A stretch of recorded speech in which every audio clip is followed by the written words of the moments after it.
Voici une nouvelle dose d'énigmes déroutantes, rien que pour vous, cher détective vif d'esprit. Attrapez votre loupe et mettez-vous au travail. Yeah.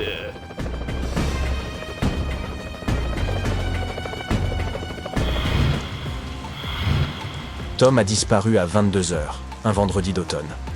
Une policière a interrogé ses 4 amis.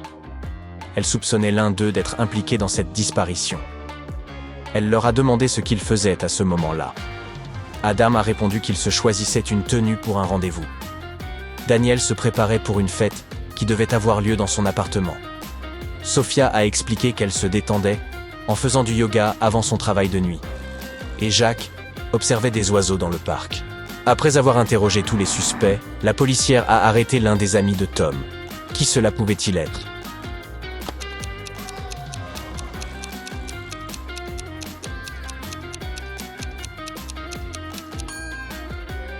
C'était Jacques. À 22 h en automne, il fait bien trop sombre pour observer des oiseaux dehors. Imaginez que vous soyez coincé en Antarctique. Vous commencez à manquer de nourriture, alors vous décidez d'examiner les environs.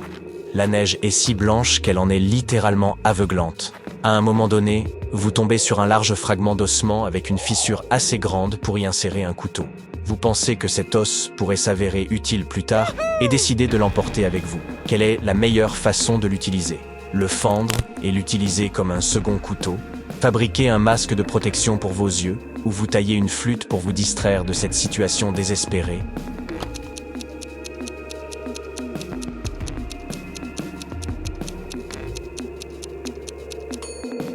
Vous devriez choisir la seconde option. Un tel masque de protection peut vous épargner un terrible problème. La cécité des neiges. La lumière du soleil se reflète sur la neige et la glace en Antarctique et risque de causer à quiconque de sérieux dommages aux yeux.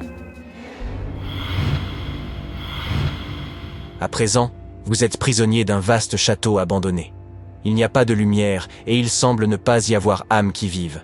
Vous apercevez 3 portes qui mènent à l'extérieur de ce château sinistre.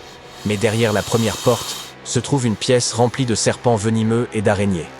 Derrière la seconde porte, il y a une fosse vertigineuse avec des pieux acérés au fond. Et la troisième porte plonge dans un bassin électrifié.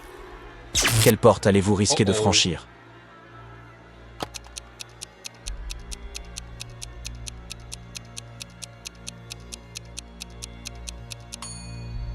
Étonnamment, l'option la plus sûre est la troisième porte. N'oubliez pas que ce château est abandonné. Et comme personne n'y a vécu depuis des années, il est peu probable qu'il y ait encore de l'électricité. La probabilité que ce bassin soit encore électrifié est donc plutôt faible. Vous pourrez le traverser à la nage en toute sécurité.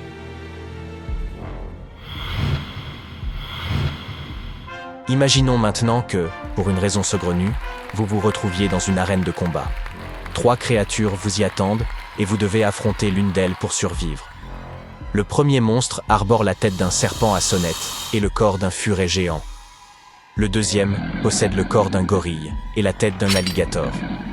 Et la troisième créature a le visage et le corps d'un grand requin blanc, ainsi que la queue et les griffes d'un ours. Quel monstre choisiriez-vous?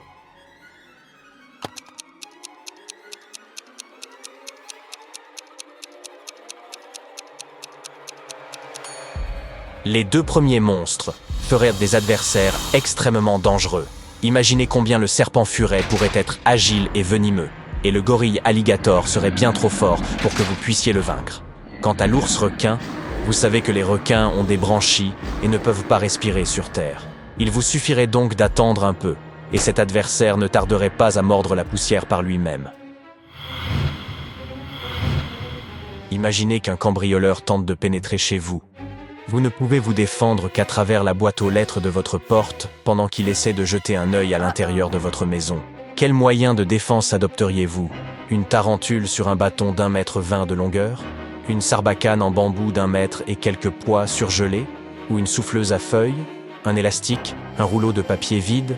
Et quelques dizaines de fourmis rouges?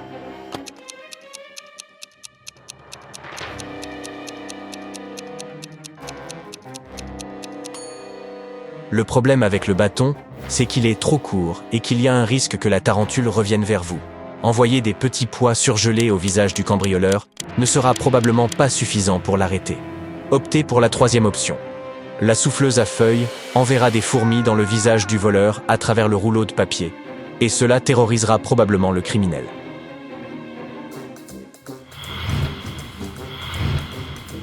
Que dites-vous de ce mystère? Une fille avait 10 ans lors de son dernier anniversaire, mais elle aura 12 ans à son prochain anniversaire. Comment est-ce possible?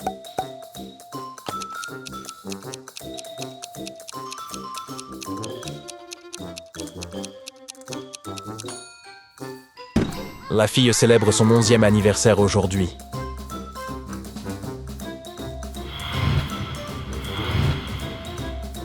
À l'école, dans l'une des classes, il y avait 4 paires de jumeaux. Un jour, tous les élèves se sont rendus à un événement scolaire avec leurs parents, et 85 personnes se sont avérées être présentes au total. Pouvez-vous deviner combien il y a d'élèves dans la classe?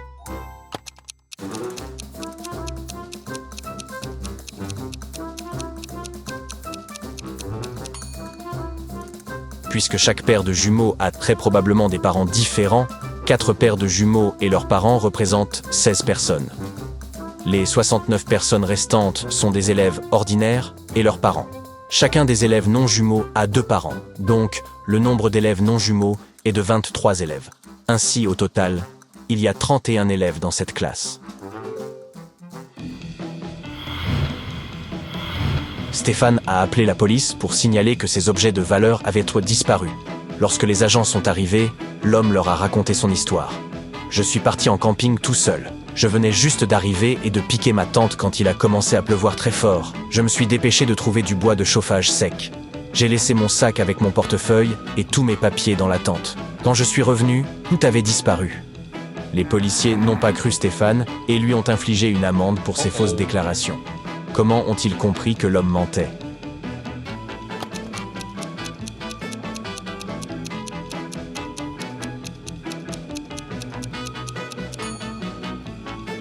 Stéphane a dit qu'il avait monté la tente avant qu'il ne commence à pleuvoir. Mais alors, pourquoi y a-t-il une grande flaque d'eau à l'intérieur?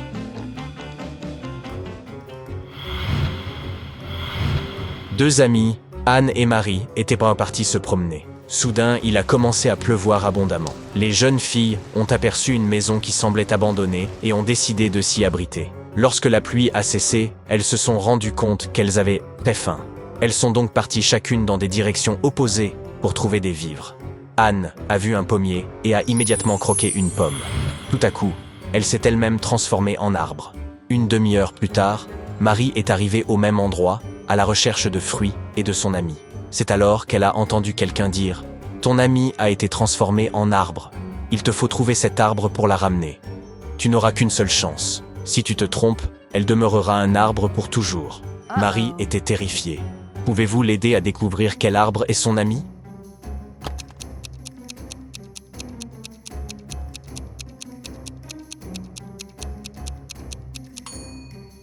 Pour résoudre cette énigme, vous devez penser différemment.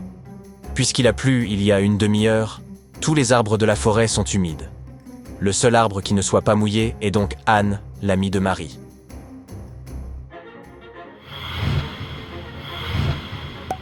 Maintenant, vous devez trouver la logique qui régit l'ordre des mots suivants.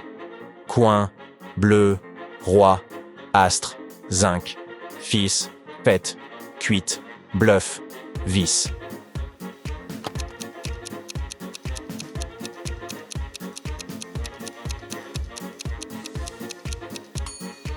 En réalité, ce n'est pas si difficile dès lors que vous prononcez ces mots à haute voix un par un. Vous remarquerez immédiatement que chaque mot rime avec le nombre qui désigne son ordre dans la liste. Quengen, bleu 2, roi 3, et ainsi de suite.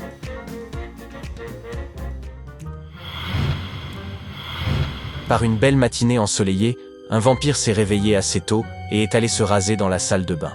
Il était au beau milieu de l'opération quand il a remarqué dans le miroir qu'il s'était coupé. Il a dû courir chercher sa trousse de premiers soins. Qu'y a-t-il de faux dans cette histoire?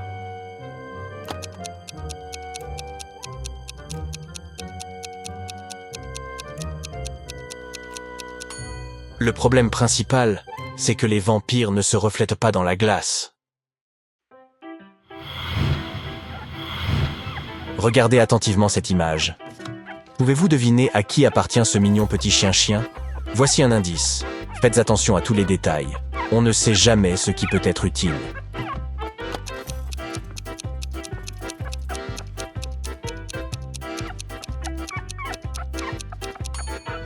Le propriétaire du chien est le garçon du milieu. Il est le seul qui n'essaie pas de le caresser. Et maintenant, pouvez-vous déterminer ce qui cloche dans cette image? Une fois de plus, prêtez attention aux moindres détails. Tic-tac, votre temps est compté.